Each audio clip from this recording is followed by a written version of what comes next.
নাম কি? মোহাম্মদ মনির হোসেন। মনির হোসেন, গরু কোন জায়গা তিনি আসছেন?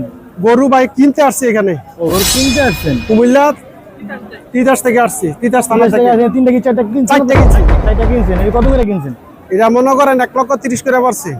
এভারেজ 1,30,000? না, এটা বলছে 1,30,000। 1,30,000, এটা 1,30,000, এটা 152, এটা 200। 200। আর সাদাটা? বড় সাদাটা 200। 200। তো এগুলি আবার নেওয়ার জন্য গাড়ি ভাড়া লাগবে না? জি। আপনাদের কি খামার আছে? আমার না, আমরা জবাই করবো, আমার নানার অনুষ্ঠান করবো। অনুষ্ঠানের জন্য নিচে এখানে। তাই কুমিল্লা তো হাট আছে, ওইখান থেকে এখানে আসলেন? ওইখানে ভাই আজকে বাজার নাই। আজকে আর্জেন্ট লাগবে গরু। আজকে হইলো শনিবার, রবিবার, সোমবারে অনুষ্ঠানটা, আমাকে ওদিকে বাজার নাই রবিবারে।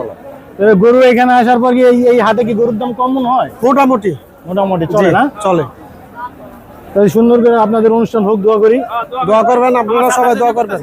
আমার চ্যানেলের নাম জব্বার 7 টিভি, যদি পারেন একটু সাবস্ক্রাইব করে দিন।